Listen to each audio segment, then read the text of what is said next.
Aloha, friends, and welcome to Exodus Part 21. This one's called The Promised Land, and it this teaching is concerned with navigating the surprising, maybe challenges of, like finally getting everything that you always wanted.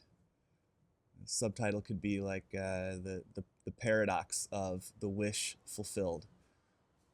And we'll start with a poem and two brief readings from Scripture. This poem's called The Point of Arrival by Carrie Newcomer. It goes like this. At first, it felt like a bitter pill, a rubber band stretched until it snapped. Sitting cross legged on the floor, looking at my empty hands, wondering what would become of me now that there's nothing else but surrender.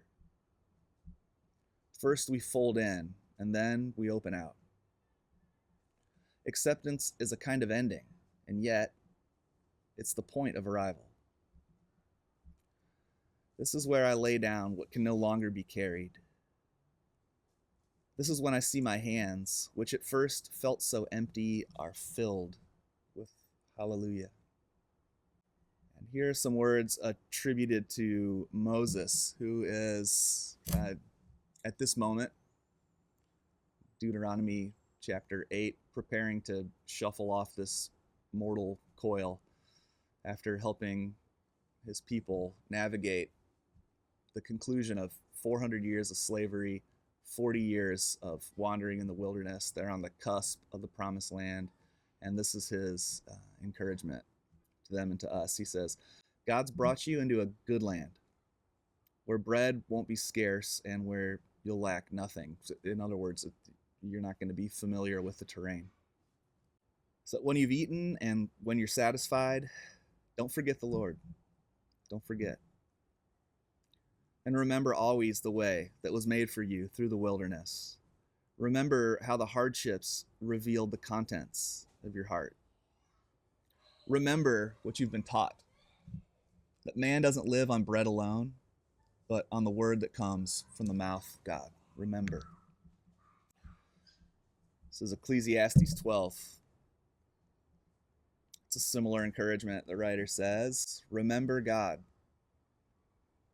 Before the silver cord is severed, or the golden bowl is broken, before the pitcher is shattered at the spring, or the wheel is broken at the well, before the dust returns to the ground that it came from, before the spirit returns to God who gave it, before this whole experience of being a you concludes, as it inevitably will. If you do nothing else, do this one thing. Remember. Remember God. Don't get lost in the maze of pleasure. Don't get lost in the labyrinth of suffering. Or do get lost. But don't lose access to the deepest truth, to the presence behind all of it. Remember, God, remember. Moses, like parting words to Israel, is an encouragement. He has the foresight to recognize that in the unfamiliar terrain of unlimited blessing, one of the biggest challenges faced will be forgetfulness. If we were going to summarize the wisdom of Exodus in four movements, four stages, and sort of the felt experience in each stage, it might be something like this. In Egypt, which in Hebrew, the word means constriction. It's this place where there's a lack of freedom, a place of being dominated by external forces or internal uncooperative ones. Whether the Pharaoh's out there or in here, he's in both places. And in Egypt, the feeling is like I can't live like this anymore. If I can just get free, there's more. And if I can just taste that freedom, I'll be okay. And freedom arrives, and the next movement begins, and that is the movement into the wilderness, into the unknown, to a place of formlessness, being stripped of everything in order to be remade. And in the wilderness, the sense is I'm learning how to trust even if I don't know where I'm going and I'm not sure if I'm going to make it. The promised land, what Moses is setting Israel up is to navigate how to maintain a position of trust, surrender, and abundance. And ultimately, it leads to maturity. Maturity says, I can receive the gift, I can accept the suffering, with recognizing the impermanence in all of it. I guess to condense or summarize the big idea for today, it's this. In pain and suffering, we need hope. In blessing or abundance, we need wisdom. And the through line through all of it is we need memory, awareness, to be awake, to remember. So I just want to speak a little bit about this conundrum that you're probably familiar with. We're coming off of the holiday season, and I remember as a kid, it was like Christmas couldn't get here fast enough. And now as an adult, it's like I wish that I could push Christmas back a couple of weeks, not because I'm like not ready for it, but because like the anticipation, the Tom Petty saying that the waiting is the hardest part, but I kind of beg to differ with him there. I think that the waiting is, the anticipation is one of the sweetest, most gentle and remarkable experiences that we can have as a human being. I'm a lifelong Calvin and Hobbes fan, and one of my all-time favorite Calvin and Hobbes runs. It's this one where Calvin, he's got the cereal that he likes. It's called like chocolate frosted sugar bombs, and the cereal company is running this little promo thing where if you collect 40 box tops and you send them in with $2.99, they send you this custom propeller beanie. So Calvin's imagination is captured by the idea of this propeller beanie, and so he does the unthinkable and he manages to eat 40 boxes of chocolate frosted sugar bombs in the span of like 3 weeks. You know, it almost kills him. But he collects the box tops, he sends the money in, and then he has to wait for weeks for this propeller beanie to arrive. But the waiting, the anticipation actually makes all the mundane and even like torturous elements of his life, like going to school, bearable, because you know, he's just imagining, he's waiting for this hat to arrive to whisk him away. And the hat finally does arrive, and he goes to put it together, and it's just like cheap plastic, and it breaks before he ever even gets a chance to like use it, and he punts it across the room. And then he and Hobbes just sort of console themselves by saying, well, at least we got this awesome cardboard box we can play with now. I realize this is just like a comic strip, but it functions like a parable. It shows how the human heart responds to and manages acquisition. And it illustrates the all too familiar experience of, I guess, coming to terms with the fact that oftentimes the most difficult moment spiritually isn't the suffering, it's actually the arrival of blessing. Because the arrival of blessing is a conundrum all its own. So I did some thinking these last few weeks, and I put together this little list of descriptors of the arrival conundrum. So let's look at these together, and you just pay attention to yourself and see what registers as true for you. The first is this, the reality gap. The blessing arrives, but it isn't what you imagined. You find out that the scope of imagination that you'd been holding on to was pretty limited, and the experience of the blessing comes with just all kinds of interesting other aspects. You've always longed for true love, right, for marriage, and you finally find her, and you fall in love, and in many ways it's everything that you ever hoped for. But then there's some other stuff that maybe you weren't expecting, like you got true love, but you also got two nervous systems with their own unique trauma imprinting, and you find that you're sparking like cross wires, and you got a mortgage. You wanted success, right? Or maybe not success, but you want meaningful work. You desired meaningful work, and you found it. and you excelled at it, and you've become visible, and you've lost some of the privacy. There's a great Jack White song where he's singing about being in a little room and wanting to move into the bigger room. And then you fill the bigger room and you need a bigger room and a bigger room. And then somehow along the way, the spark just dies and you find yourself longing to be back into that little room where you had nothing, but you were hungry. See, desire is fueled by fantasy coherence, but reality is never as clean as fantasy. Reality is always messier. And so sometimes the gift is real and the blessing is as wonderful as you hoped.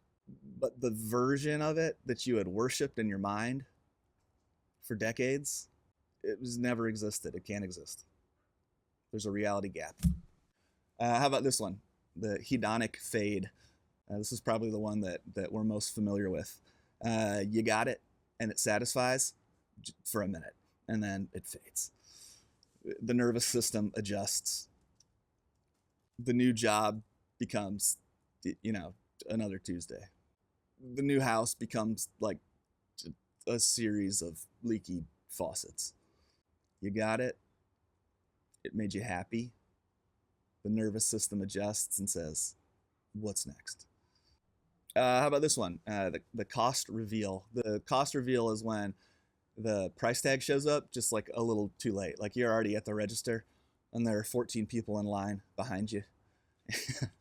And, you're not going to walk away from the purchase, even though you know darn well you can't afford it. You're in too deep to turn back now. You know this one? See, every yes is also like 1,000 no's. Like, I remember, my wife, Jess, and I, we've known each other since elementary school. We became friends in middle school. We started smooching around the age of 16 and haven't stopped since. But at age 22, we got serious. Like, and I just knew that she's the one for me. And she tells me sometimes that if I would have just woken up at age 16, she would have just run off with me then. And I try to live a life without regrets, but if I could do things over, I would take her up on that offer. But at age 22, something in my heart just came online, and I just knew. And so my mom gave me her mom's engagement ring, and I asked Jess's parents, and they were all for it. And I set up this whole little proposal ceremony, and I was so excited. And then the night before, I like couldn't sleep, and then the morning of, I was acting like such a weirdo. Jess told me later, this was in September. It was like 84 degrees out in the morning, and I was like shivering cold, wanting to wear a hoodie. I was just so nervous. Why was I nervous? I knew that she loved me. I didn't think that this didn't seem like a risk. I wasn't anticipating a rejection. And a couple nights before our wedding, I had the first and only, I think, panic attack that I've ever had. Why? All I wanted to do was marry this girl. But whatever part of me felt like it, just want to keep this window open and that door cracked. You could feel the intensity of the decision, because neither of us had any intention of breaking the commitment we were making to each other. And every yes is also 1,000 no's. There's a cost reveal. Some things are worth the cost, like Jess, and most things are not. How about this one? The arrival of loneliness. You got there. You got where you always wanted to be, and they didn't come with you. You change. Some of your old friends don't. You arrived somewhere genuinely new, and the companions that you always assumed were your ride or dies, you look around and they aren't there. How about this one? This one's called a displacement error. You thought it would answer a deeper question. A partner can't heal your childhood. A promotion at work can't give you a new self. A new community can't resolve your fear of feeling unseen. We don't just want the thing, we want what we hope the thing will finally say about us. This is displacement error. You thought it would answer a deeper question, but instead the blessing answers a question you didn't even know that you were asking. Have you ever been in a conversation with like a highly intelligent person who's also not a very good listener? And it's like you ask a very poignant question that's like really important to you, and they give you a response that is like eloquent and profound and possibly life changing, but because it isn't what you were asking, you just aggravated. Like, what are you talking about right now? Yeah. How about this one? Identity aftershock. You got it. You finally got it. And now you don't know who you are anymore. We can subtly form complex and comprehensive identity structure around the function of pursuit. You know, like churches and spiritual communities are filled with seekers, right? Like I remember even 20 years ago or so, churches were always talking about being seeker friendly. There's this whole notion of seeking. What you don't find very often in churches or spiritual communities are people who identify as finders. This is identity aftershock. The chase offers purpose, adrenaline, meaning, a reason to get up in the morning. The goal becomes a self-organizing principle. And so an arrival comes prepackaged with a pretty severe come down. We lose the sense of self that was built around trying to find it.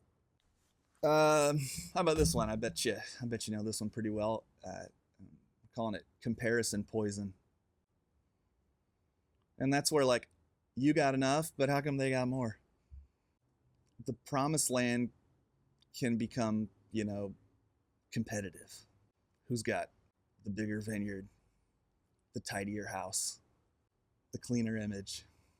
And it's this weird thing can occur where abundance doesn't cure scarcity thinking. Paradoxically, it sometimes can intensify it. And finally, our last wrinkle, calling existential residue. And that's where the blessing comes, and it's actually exactly what you hope for. It answers the questions that you are actually asking. It liberates you from comparison. It stabilizes you internally. It's shalom, it's peace. And somehow you still feel like you haven't found what you're looking for.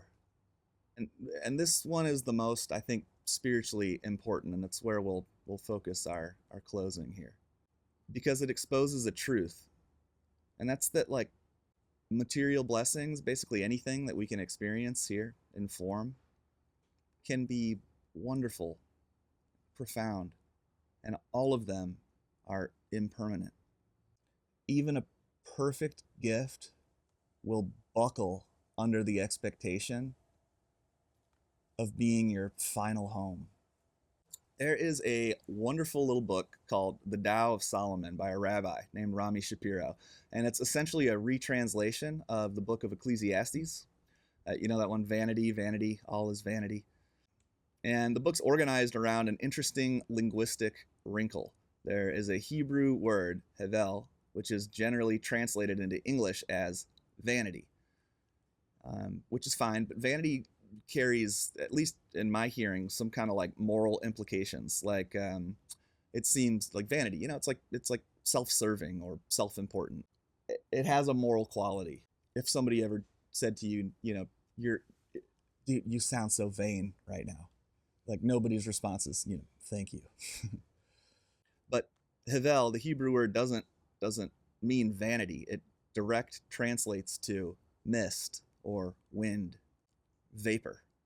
Its meaning is more in line with something that is not unimportant or inconsequential, but impermanent. And once we make that shift and read Ecclesiastes through the lens of the message being impermanence, it stops reading like a cynical book that's saying nothing matters. And instead it reads like wisdom that says basically anything that we can grasp is passing. We can't hang on to any of it. And that the root of human suffering comes from demanding permanence, expecting permanence, from anything that isn't permanent, which is just about anything that we can experience. Wealth, youth, status, quality, control, even spiritual experiences. And what Solomon, the writer of Ecclesiastes, seems to be pointing us towards is the recognition and the acceptance of the impermanence of all things in the material world. And this isn't meant to, create despair, though at least in my case and in probably most of ours, the recognition of this fact, it begins in despair and it points towards joy, contentment, gratitude, acceptance, presence. He writes, what to do with the noise of your dreams? What to make of the chattering of your mind? Cultivate the silence that comes from knowing the emptiness and the impermanence of all things. See, life itself is wonder. As long as you live, live in awe. And remember, some days are bright, others are dark, and both are life's shadow play. Make no snare for the light. There's no salvation in holding on. Make no drama of the dark. There's no reward for suffering. Rather, embrace each as it is, knowing that true joy resides in serving each moment in peace. You come into the world naked, you leave it naked as well. Empty we enter, empty we depart. You waste your time trying to find fullness in things or desires. What fullness there is arises of its own accord when you learn to live simply with whatever each moment brings. Here's the root of suffering: chasing permanence. It's a race for the wind, and you drop exhausted from the chase. You thought to make something of yourself and to leave something behind, but there's nothing to make, and there's nothing to leave. Because everything is changing. Because complete as a static state is mostly a fantasy. Like if complete means no more longing, no more growth, no more grief, no more vulnerability, then it's a fantasy, because that's not how humans are built. People are a process. We're living, adapting, meaning-making creatures. Even love itself isn't static. It deepens, it stretches, it changes over time. In biblical language, shalom isn't I need nothing ever again. Shalom is a relational concept. It means right relatedness with God, with self, with neighbor, and with the world, so that longing becomes spacious rather than desperate. Because God is inexhaustible, and so the journey never ends. But God is also genuinely present, so we can arrive again and again and again. We arrive in real ways, and then it just keeps expanding like the universe. And so the ultimate acceptance, the one that brings peace, isn't nothing in this world satisfies. It's making peace with the fact that finite gifts satisfy in finite ways. And this isn't a tragedy. It seems to just be like a design feature. The tragedy is demanding that any person, place, or thing do what only the infinite can do. Anne Lamott said, expectations are just resentment under construction. So the point of arrival, how to resolve the arrival conundrum, seems to me as simple as the cultivation of gratitude for the gift, acceptance of the suffering, a recognition that there's nothing new under the sun and that this too shall pass, and an openness to a deeper longing that isn't desperation but communion. I have more to say, but it went and got dark on us. So I think maybe we'll wrap it here for today. And next week will be the Promised Land Part 2, which will also be Part 22 of our Exodus series. 22, by the way, it's my lucky number. And so I made a New Year's resolution to finally wrap this Exodus up at chapter 22. So the plan is to conclude the series before we get out of January. But I say that with full knowledge that Moses probably also made a New Year's resolution to resolve the whole Exodus thing, I don't know, at least like 40 times. So the plan is to land this bad boy next week. But here we are today. And in this moment, I am grateful to be here with you. So much love. Hope to see you soon. Peace.